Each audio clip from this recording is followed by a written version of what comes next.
आपने कभी सोचा है प्लास्टिक डीमोल्ड का मेन बुश का क्या रोल होता है?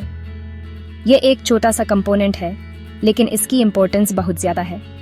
आज मैं आपको स्टेप बाय स्टेप समझाऊंगी ताकि आपका कॉन्सेप्ट क्रिस्टल क्लियर हो जाए। हम देखेंगे कि ये कैसे काम करता है, क्यों ज़रूरी है और इसके बिना क्या नुकसान हो सकते हैं। सबसे पहले मेन बुश को समझते हैं।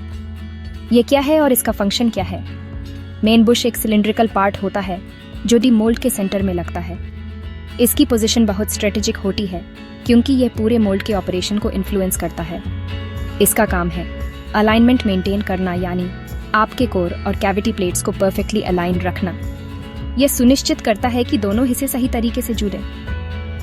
जब भी मोल्ड ओपन या क्लोज होता है, मेन बुश इंश्योर करता है कि दोनों प्लेट्स एकदम सही जगह पर मिले। इमेजिन कीजिए, अगर ये अलाइनमेंट ना हो तो क्या होगा? अगर अलाइनमेंट गलत हो जाए तो न सिर्फ प्रोडक्ट रिजेक्ट हो सकता है, बल्कि मोल्ड भी डैमेज हो सकता है। इसलिए इसकी प्रिसीजन बहुत इंपॉर्टेंट है। इसलिए मेन बुश को गाइड भी कहा जाता है। यह एक रिलायबल गाइड की तरह काम करता है जो मोल्ड के हर मूवमेंट को कंट्रोल करता है। अब बात करते हैं मेन बुश किस मटेरियल का बनता है। मटेरियल सिलेक्शन इसकी परफॉर्मेंस के लिए क्रूशल है। यूजुअली ये हाई ग्रेड स्टील से बनता है क्योंकि ये पार्ट बार बार फ्रिक्शन फेस करता है। हाई ग्रेड स्टील इसलिए ज़रूरी है क्योंकि इससे इसकी लाइफ बढ़ जाती है। स्टील की हार्डनेस इसे वेयर एंड टियर से बचाती है। हार्डनेस इंश्योर करती है कि ये कंपोनेंट लंबे समय तक रिलायबल रहे। अगला स्टेप है इंस्टॉलेशन। मेन बुश को कोर प्लेट में फिट किया जाता है, टाइटली प्रेस फिट या श्रिंक फिट करके। ये फिटिंग इतनी टाइट होनी चाहिए कि ये अपनी जगह से हिले नहीं। इसका इंटरनल डायमीटर थोड़ा प्रिसाइज रखा जाता है ताकि गाइड पिन इजीली स्लाइड कर सके। यह स्मूथ स्लाइडिंग एक्शन मोल्ड की ऑपरेशन को एफिशिएंट बनाता है। अक्सर स्टूडेंट्स पूछते हैं, अगर मेन बुश ना हो तो क्या होगा? यह एक वैलिड क्वेश्चन है और इसका आंसर बहुत इंपॉर्टेंट है। सिंपल, मोल्ड का अलाइनमेंट बिगड़ जाएगा, प्रोडक्ट में डिफेक्ट्स आएंगे और मशीन ब्रेकडाउन का रिस्क बढ़ जाएगा। बेसिकली पूरा मैन्युफैक्चरिंग प्रोसेस डिसरप्ट हो जाएगा।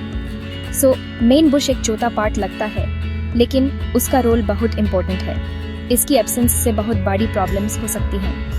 एक और interesting point, main Bush lubrication भी डिमांड करता है। लुब्रिकेशन इसकी लाइफ और परफॉर्मेंस के लिए ज़रूरी है। रेगुलर लुब्रिकेशन से फ्रिक्शन कम होता है, लाइफ बढ़ जाती है और मोल्ड स्मूथ चलता है। यह एक सिंपल मेंटेनेंस प्रैक्टिस है, लेकिन इसके बेनिफिट्स बहुत ज़्यादा हैं। समिंग अप, मेन बुश का काम है अलाइनमेंट, प्रोटेक्शन और स्मूथ फंक्शनिंग। इसके बिना प्लास्टिक डीमोल्ड का रिलायबल ऑपरेशन पॉसिबल नहीं है। ये मोल्ड की सक्सेस के लिए एक क्रिटिकल कंपोनेंट है। आपको ये वीडियो कैसा लगा, नीचे कमेंट्स में बताओ। अगर आपको और इंजीनियरिंग टॉपिक्स पे वीडियोस चाहिए तो सब्सक्राइब करना मत भूलो। आपके सजेशंस और फीडबैक हमारे लिए बहुत इंपॉर्टेंट हैं। मिलते हैं अगले वीडियो में एक नए टॉपिक के साथ। तब तक के लिए happy learning, keep exploring and keep learning.